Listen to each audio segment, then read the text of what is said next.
Boston, City of Angels. Prepare for us arriving inside you. What are you, Will Wheaton now? We're going to be at PAX East. Yeah, we're doing it again. We're coming back to the East Coast. We're going to do a live recording of this very podcast, and we'd love for you to be there. I like how we define Boston as the East Coast. Isn't it? I don't know anything. I grew up in California. What is it on the coast? It's like It's East on a Coast. lake, isn't it? It's not on the coast. There's no water. Find out. Friday We will define at 11 a.m. in the Bobcat Theater at PAX East. We will have a map.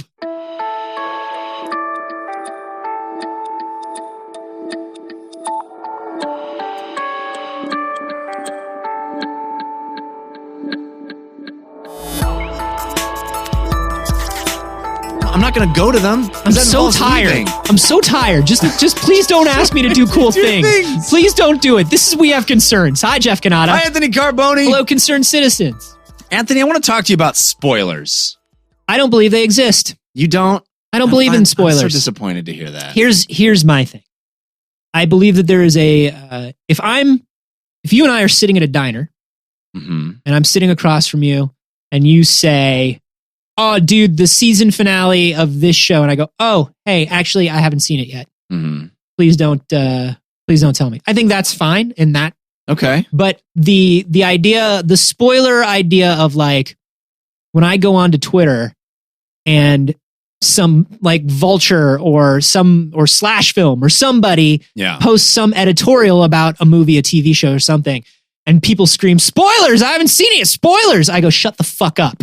But there is a part of you that doesn't want to know until you experience it yourself, right? If I want a media blackout in this day and age, that responsibility is on me. Right. It's not on the world. That's my problem with the idea of spoilers and spoiler culture. That's fair enough. I take it as a responsibility on me as well. But if you see a headline come across Twitter that it's about a movie that you haven't seen yet, you probably go, "Fuck, I shouldn't have been on Twitter." And that's the responsible attitude to have. But that doesn't mean that spoilers don't exist. That just means that it's not the responsibility of the spoiler to protect the spoilee. Yes. It's the responsibility of the spoilee. And also I will also say numerous studies have been done that have shown that spoilers actually do not lower somebody's enjoyment of an eventual thing. Fuck those studies. Because I know how I feel. Yeah, but here's the other, like the thing that the studies have proven is like, even if you know what's going to happen, you're waiting for it to happen and you're waiting to see how they get there. So you're still in a sense of anticipation. You're still in drama. It. Yeah. Well, the reason I bring this up is because there is one man. Is because we sat down before we recorded and I told Jeff the ending to literally everything I've ever seen. I was like, here we go. Yeah. As quickly as possible. It was kind of a mishmash of very important sounding things. And I held his hands down. Yeah, it didn't feel good at all. And so he had to listen. Yeah, because what am I supposed to do without my hands? You can't That's cover how your I ears. do anything. You can't cover your ears, I'll tell you that much. I can't cover my ears. This is a story from the New York Times about a man who took this idea and went a little crazy with it. This is a guy who had a reaction that I had in November of last year after the election of one Donald Trump that, oh boy, the world is going to get real weird and real bad, and this is not going to be good. Mm-hmm. And I think regardless of where you sit on the political spectrum, you kind of got to agree with that. The world has gotten fucking weird, okay? This fella, his name is Erik Hagerman. He, pretty wealthy guy. He worked for Nike for several years, did really well, was living in Portland, Oregon. Mm-hmm. He took the news of Trump. I've never heard of that company or that city. Okay, fair enough. I won't spoil it then. I will assume that they're good companies and cities, though. Yeah, definitely top tier. Great. He took the news very badly. What does Nike make? Arduinos?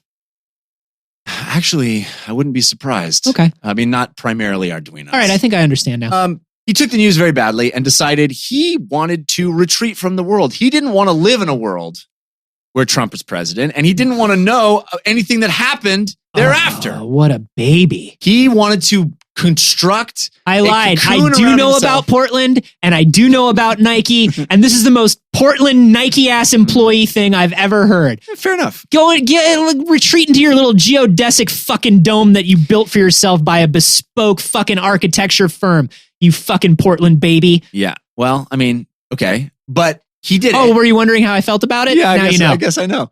I mean, you're not wrong on the bespoke thing. He retreated to an isolated farmhouse that he bought on a big piece of land, and he constructed a cocoon around him that he has started referring to as the blockade, which is a complete and total media blackout. He does not know anything that's happening in the world and has lived for a year like this. Good, stay there. Well, here's the interesting part. I know you're getting a little angry at this guy. This fucking guy read Walden once in liberal arts school and now thinks he's the shit. But he's not doing Walden. He's not doing Walden. That's what I'm saying. But he's not completely retreated from life. Like, he goes to coffee shops. He's a big Cleveland Cavaliers fan. He watches basketball games. Oh, this fucking guy. He does. Imagine the guy that shows up to the coffee shop and says, I don't own a TV. Yeah. But times 100. That's who this guy is. Oh, I'm sorry. Can I get almond milk in that? I'm sorry. I forgot to ask for almond. Oh, absolutely. I'm happy to do that. Here you go. Oh, thank you very much. Oh, hey, what's going on with you? Oh man, it's been a crazy week. Have you seen the news? It's like, oh no, I don't do that. No. Oh, you don't watch the news? No. Well, let me tell you, because it's been crazy. Oh because no, Kim Jong- no, that's okay. No, I found that I just I don't need it, and my head is just like so much clearer, and I just get so much more done when I don't watch the news or read the news or see the news. Probably be aware, because they're going to be raising all of our taxes. Oh no, I don't care about that. I'd rather not hear about it. No spoilers, please. Well, but no, I have an accountant that does that, because I find that I'm able to be more in the moment if I'm not thinking about money and how money works. Well, also there's going to be a big weather system moving in, and there's actually evacuation. No, I don't think about that either. I'd rather not. I just I let the weather be what it is, which is just like a force of nature. You know, if we try to wrangle the weather or respond to the weather, you know, I just find that I free up so much more space for all my creativity when I just don't, sorry, that was my iPhone. Your iPhone just twinged? I don't want to talk about it. You didn't turn notifications off your iPhone? Are you sure this is almond milk? Yeah. That's I don't know, because it doesn't taste like almond milk. Anyway, did you catch the Cavs game? Yeah, you're an asshole. Yeah. So this fucking guy has just decided to live like a child. I want to be a child, and I want to not know anything except what I want to know, and I want to know the basketball scores, but I don't want to keep up with local government, and I want to live in my fancy reconstructed reclaimed wood farmhouse, but I don't want you to come there and tell me about government. Fuck this guy. Well, excuse me. Well, his methodology is kind of interesting. Sure. He goes in the morning. Every morning, he drives a half an hour to his coffee shop where he orders his coffee. Fucking guy. And he brings headphones to listen to white noise so he doesn't overhear anybody else in the coffee shop talking about the news. I bet he's got his headphones plugged into one of those particular, you remember there was like a Kickstarter or something for a company that I think they were called Buddha Box or something. And it was literally just a tiny bespoke box that just made white noise, and that's all it made. And I bet that's what he has. And because he doesn't want to hook it into a phone. Yeah. Well, didn't think to buy a coffee maker at his fucking farmhouse. Well, he likes the coffee made by Donkey Coffee, which is a half an hour from his house. Fucking guy. And the Donkey Coffee employees all know, they say the baristas know that they're not supposed to talk to him on topics that make him uncomfortable. And then he goes and he watches all the Cavs games, but he watches them on mute in case any of the announcers mention anything that's happening in the news. He has no TVs in his house. He recently took a trip to San Francisco to visit his brother, and it was an entire ordeal of because he made it an ordeal. Yeah. This guy Why does he have to push his fucking bullshit on everyone? Listen, well, Jeff. It's just a request that he has of other people. It's just a simple request that he has of other people to only give him information that he needs at a time that he needs it, in a way that he needs it. Well, and this request is made of everyone in society, whether they've met him before or not. Right. So please understand his needs preemptively and proactively. He's doing things to prevent the information from getting to him. And then he makes a simple, polite request to other people just not to talk about things in his presence. Now, I'll push back on you a little bit and say yes, because why? You don't want to. You just want to you're pushing back on me academically because you feel like it will be a more interesting conversation if somebody academically pushes back on this fucking guy. Well, also you don't have to do that. We don't have to do that. I make extraordinary requests of people not to talk about movies or movie trailers around me. But here's the request that you make. You say that you don't want to hear about movies or movie trailers. You say it to your friends and your family. You say it to people who know you. You also very carefully make sure to avoid that stuff on your own on social media. Right. You are doing what we talked about in the beginning of this conversation, which is you are putting the effort of the request onto you. I think he is too. No, he's not. I mean, in the same way that if you walked into a coffee shop and somebody was talking about the end of fucking whatever movie, you'd be like, shit, man, it's a bummer that I heard that. This guy would be like, listen, the baristas know that they're not supposed to talk about movies around me when I'm in here, which is like, why would you make that fucking request of anyone? Well, somebody who works in the service industry. No, he puts the white noise things in his ears. Like he's doing his part. He's not totally walking into a place and going, attention, everyone. This is I don't know anything about the world. Yes, don't he talk is. About it. This is so performative. This is such a performative way to do it. He does say in the article that it is partly a form of protest. So he is making a point in doing it. And I think that's honest. What a good and useful protest in a time when you don't agree with what's going on in the world is to sit back quietly and plug your ears like a child. Oh, your protest is noticed. Single one guy who's protesting by sitting on his couch. Ooh, you truly are the resistance. I mean, I'm having a hard time disagreeing with you. That's like saying I'm protesting politically because I sit inside and watch TV all day. I'm not protesting politically, Jeff. That's avoidance. No, I see, because now you've gotten into a place where I very vehemently agree with the fact that it is all of our responsibilities to sort of stand up against things we disagree with. But the thing I will say about this guy and what he's doing is he claims that he is living a more peaceful, better life. He has a sense of calm and in serenity, the most passive-aggressive Pacific Northwest way possible. But no, you are correct. Don't disavow this too strongly. Do you think that if you could snap your fingers and not inconvenience other people and not be a dick and not be an asshole that has to, do you think, would you love that Eternal Sunshine of the Spotless Mind version? Are you ready for the fucking prestige of this episode, Jeff? Are you ready? Because I've been sitting on it. Yeah.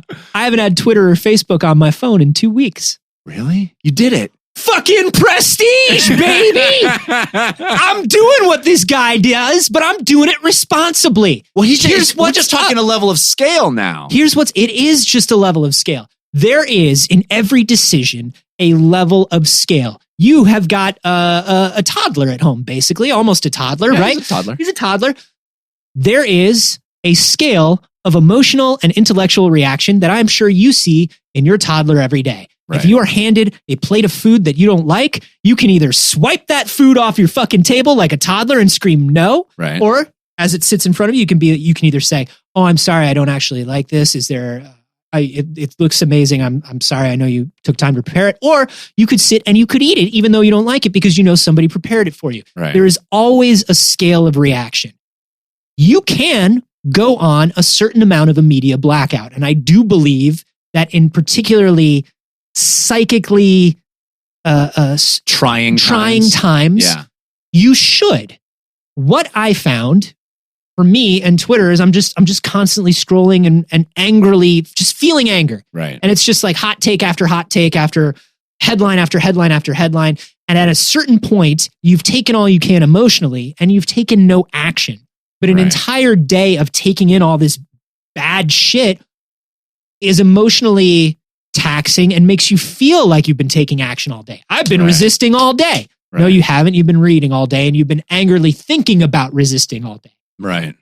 By removing that cycle and deciding I'm going to take in important news in a specific way, you should know about the world around you. That is part of being an adult and part of being in society. Yeah. Yeah. So know about the world around you. Participate in the world around you. If you need to limit that to a certain extent because you're finding that only a certain amount is useful, that's okay. What's not okay is running away into your own bubble where literally no one notices and calling it a form of protest. Well, we notice, we're talking about it. As far as anybody knows, you're just the asshole at the coffee shop. This is like a New York Times editorial that is specifically written so we can hate on this guy. And that's fine. Right. And, we got our 15-minute podcast out of it. But I'll tell you what this guy is doing is obviously not a form of protest and is not a form of participation and is not making any change in the world. I don't disagree 100% with you. I will give it more credit in just being an interesting experiment. Mm-hmm. And in that sense, just scientifically, like what can this be accomplished in our modern time? Can you decide to not become a hermit, not become, not retreat 100%, still participate in the world and go out into society? And he has a social life. Yeah.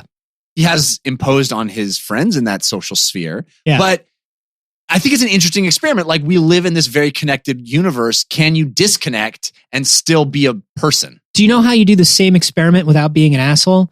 You sit down at the coffee shop with everyone and be like, listen, guys, if you don't mind, I just can't talk about politics today. Right. And that's I've done the same fucking thing that this guy's done. I think you ascribe a certain stringence and malice to the man moved to a farmhouse. There is a certain amount of stringence that is implied in the context that you are not picking up on or you don't want to pick up on. Well, he also, the part I haven't mentioned yet is he's also like part of what he's spent that last year doing is like rehabilitating this farmhouse and turning into a public space that he's going to open up and like he's trying to do something positive in his time. Like he's trying to turn this into a place where people can gather and meet and turn into a public space. So that's kind of cool. But it just sounds like he's making everybody come to his house. If